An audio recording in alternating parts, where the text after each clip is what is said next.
The dawn spread slowly over the quiet valleys, dissolving the outlines of mountains in pale silver light, and a calm, almost sacred stillness settled over the land, as if ancient Japan itself was preparing to listen to a truth older than any dynasty. In this delicate hour, when the world seemed suspended between night and day, the essence of Bushido revealed its first and most inflexible pillar, justice, or gi, a principle that stood above skill and battle, above eloquence, above all outward signs of greatness. For a samurai, justice was never a decorative virtue to be displayed when convenient. It was the stern inner axis that defined integrity in every decision, even the smallest. The slightest hint of intrigue or dishonesty was regarded as an invisible poison capable of corroding the warrior's spirit long before it stained his reputation, and therefore a samurai learned to regard falsehood with the same caution with which he would approach a blade hidden in the dark. On quiet temple grounds, where the moss absorbed the sound of footsteps and the scent of pine resin hovered in the morning air, a samurai often stood alone with his thoughts, contemplating the uncompromising nature of righteousness. He understood that talent, training, and even lineage meant little if the foundation of his character was fragile. Justice demanded clarity, demanded that reason speak without hesitation, demanded that a warrior act even when his heart trembled. It was a demanding companion, one that did not allow retreat simply because the path ahead held danger or loss. To choose what was right, knowing that the price might be life itself, was the silent oath carried by every true son of the warrior class. The chronicles preserved countless moments where a single decision determined whether honor would be upheld or lost. Sometimes these decisions occurred in the heat of conflict, but far more often they emerged in quieter moments. The refusal to betray a friend for personal gain, the courage to expose corruption within one's own household, the dignity to admit error when pride whispered excuses.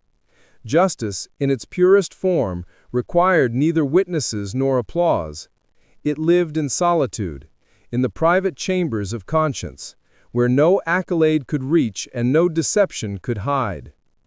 Yet within this seemingly immovable virtue lay a tension that every samurai recognized, the knowledge that justice was simple only in philosophy.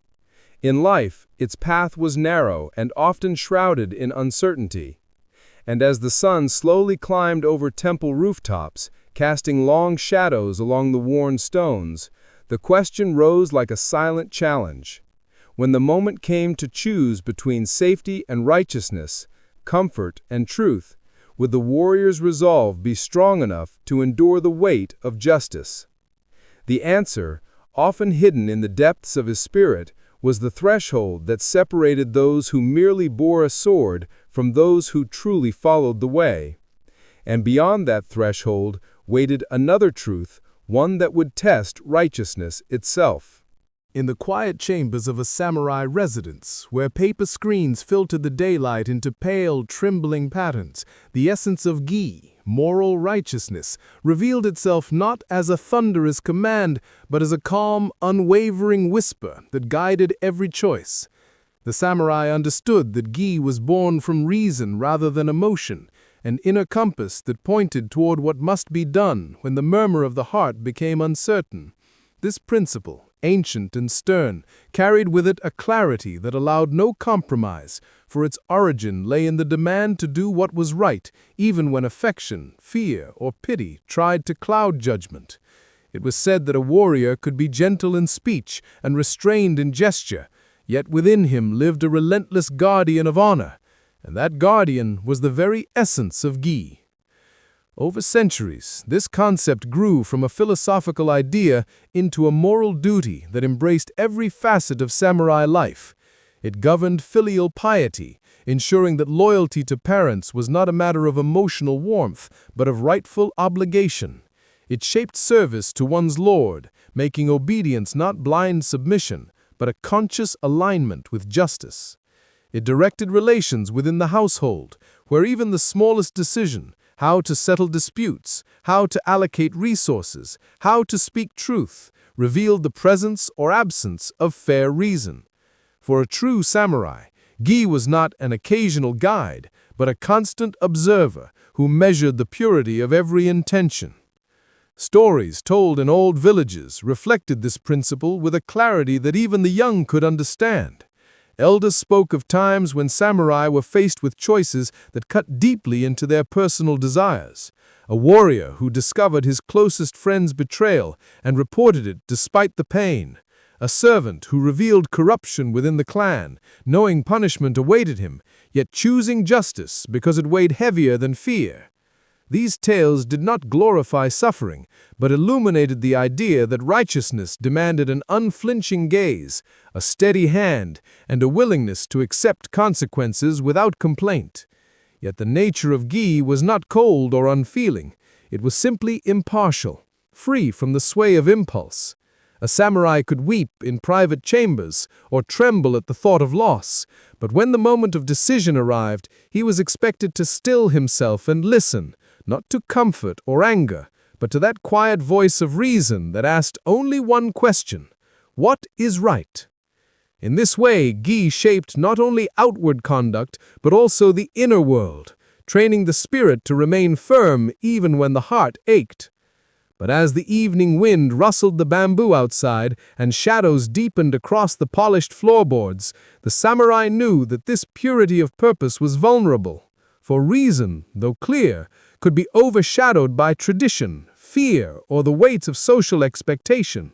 And in that encroaching darkness lay the first hints of a conflict that would test the very meaning of justice itself.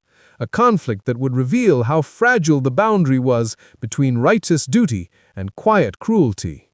The dim glow of lanterns swayed gently in the evening wind, casting soft silhouettes across the narrow wooden corridors of an old samurai estate. And within this subdued twilight emerged the deeper, more painful truth about gi, that even the purest principle could be twisted by the weight of expectation. In the earliest teachings, justice had been a call for clarity of reason, a reminder that righteousness should elevate humanity rather than silence it. Yet as generations passed and traditions solidified into unspoken laws, the nobility of duty sometimes hardened into something colder, something that demanded obedience even when compassion whispered alternative paths. The samurai who walked beneath the banners of great clans often found themselves caught between the desire to preserve honor and the instinct to preserve kindness.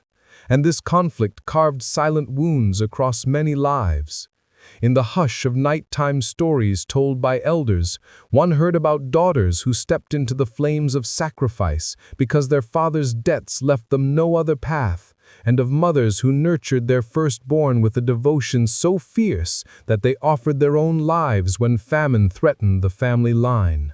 These were not legends of glory, but quiet tragedies born from the belief that personal suffering was a small price in the face of moral obligation. A warrior could watch such scenes unfold and understand the profound loyalty they represented. Yet deep inside, he struggled with the uncomfortable question that followed him like an unseen shadow. At what point did the pursuit of honor cease to be noble and become a form of cruelty? For a samurai, the boundaries were never simple.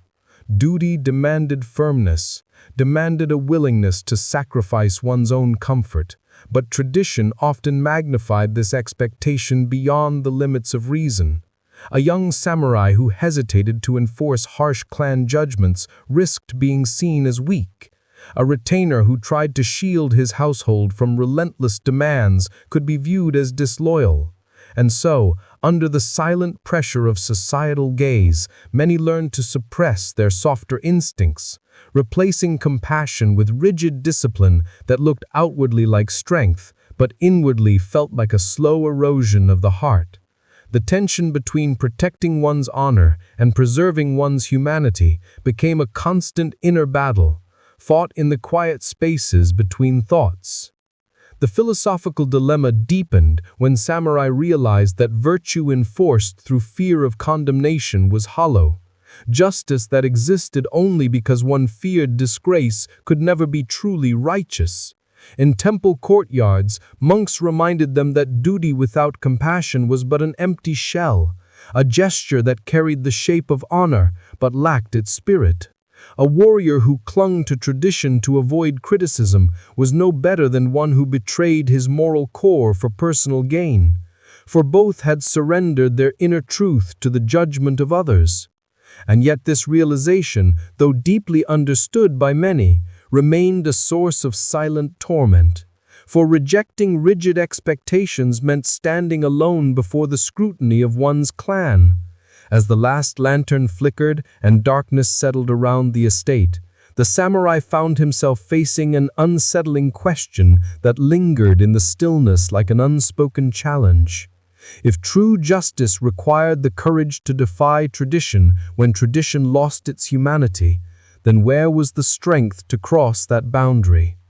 The answer lay not only in justice, but in something inseparable from it, a force that breathed life into righteousness and gave it the power to act. And that force was courage.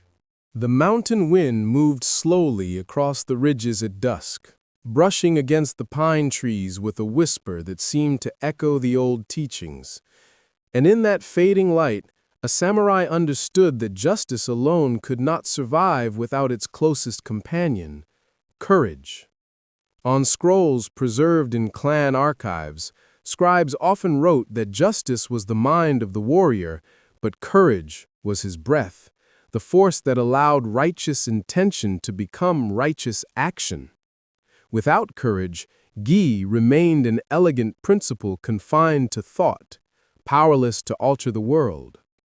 And so, when night settled over barracks and hearths alike, the samurai contemplated the truth that courage was not simply the willingness to face death, but the strength to act rightly even when fear pressed heavily upon the heart. In teachings that stretched back to the age of Confucius, courage was described not as recklessness, but as the capacity to make a difficult decision with clarity. To understand what is right and not to act, the old master had said, is a lack of courage. These words resonated deeply in the samurai spirit, for they revealed that bravery was not confined to the battlefield. It was found in moments where the choice was quiet, private, and far removed from the clash of steel. The decision to defend the innocent when the clan preferred silence. The strength to refuse corruption, even when refusal invited danger. The resolve to admit fault rather than hide behind rank or authority. In such moments, true courage was as demanding as any duel. Yet the warrior tradition also distinguished sharply between great valor and foolish bravery. Great valor was born from understanding, from choosing one's battles wisely, from striking only when reason supported action. Foolish bravery, however, was the impulse to rush forward without thought, to confuse noise with strength and haste with honor. The samurai who acted without reflection earned no respect, for his courage lacked the grounding of justice. A warrior who leapt into danger simply to prove his worth was not courageous, but lost in his own pride. The battlefield was filled with ghosts of those who mistook recklessness for bravery, and their stories served as quiet warnings whispered through generations. Still, courage revealed itself most profoundly not in death, but in life.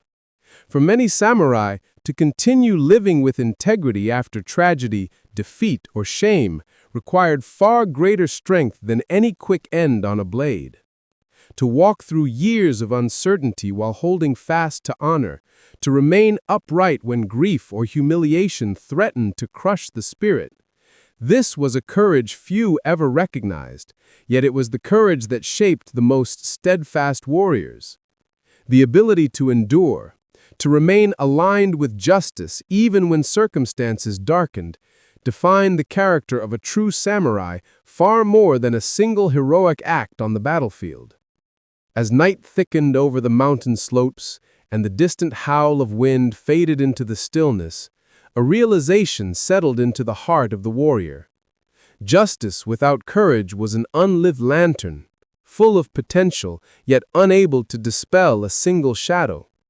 But courage without justice was a wildfire, unpredictable, destructive, and empty of purpose.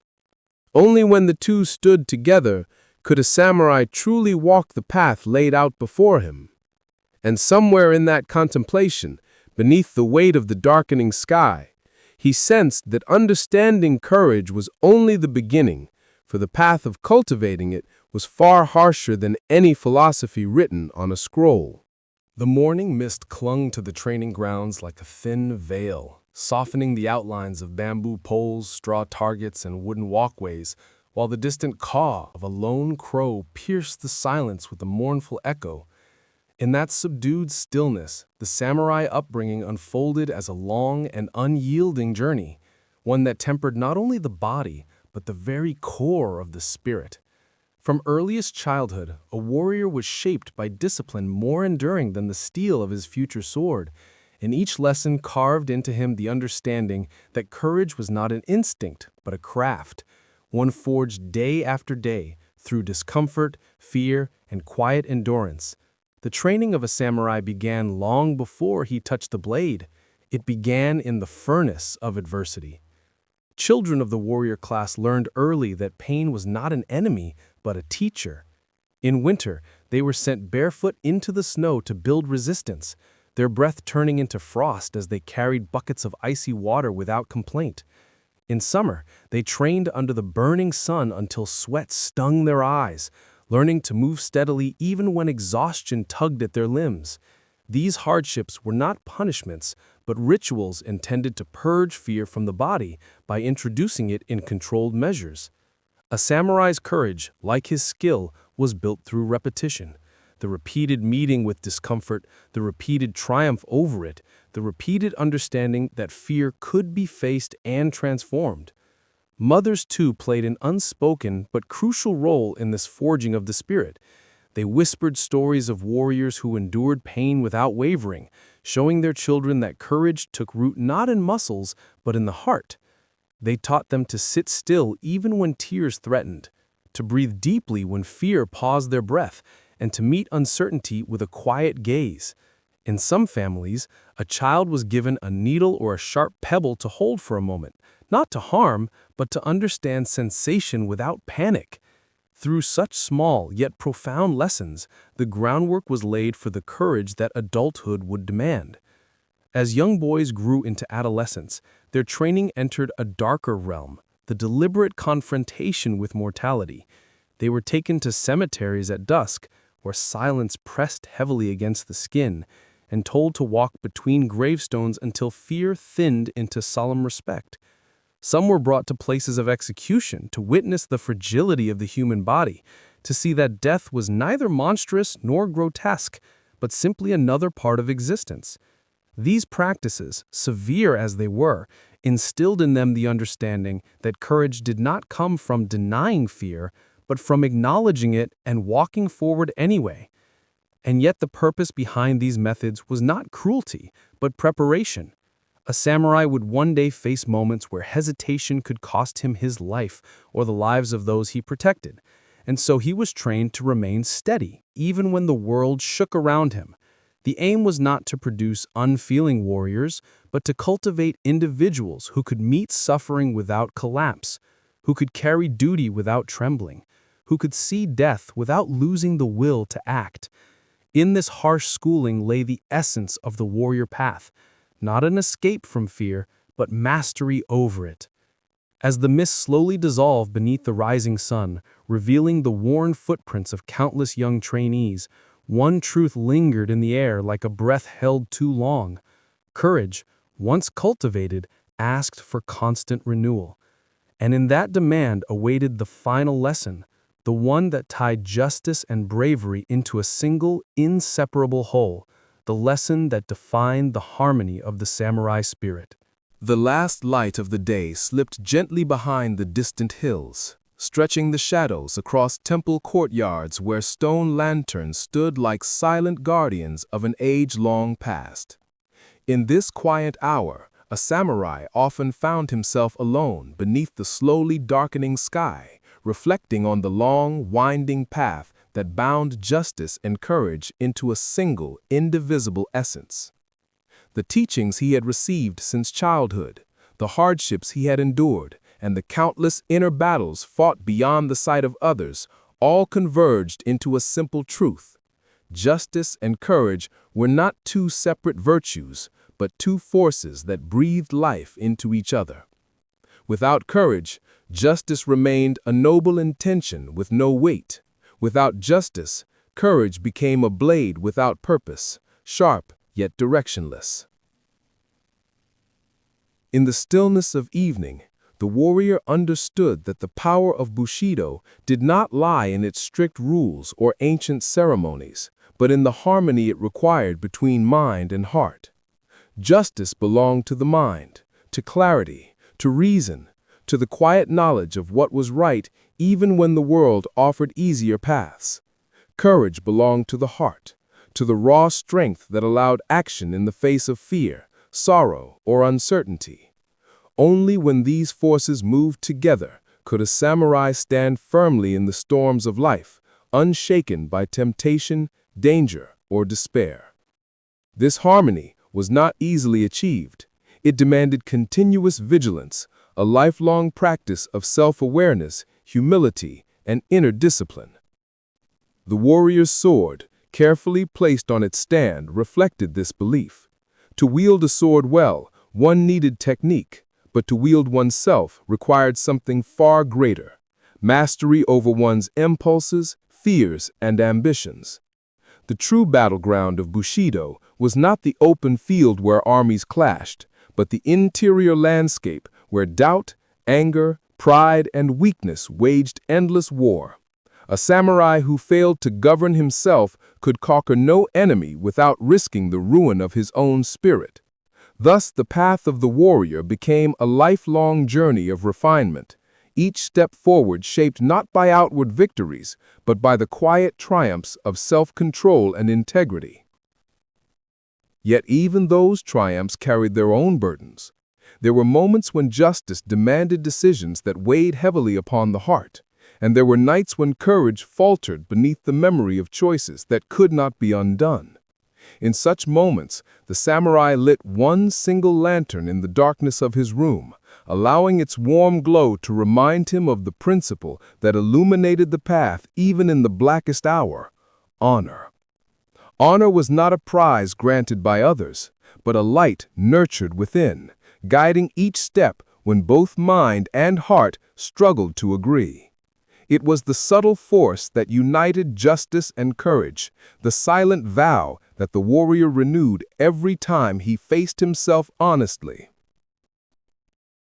As the night deepened and the cicadas' voices faded into the distance, the samurai felt the weight of his legacy settle upon him like a cloak woven from centuries of lessons. The path of Bushido was not a path of conquest, but of continuous, humble struggle.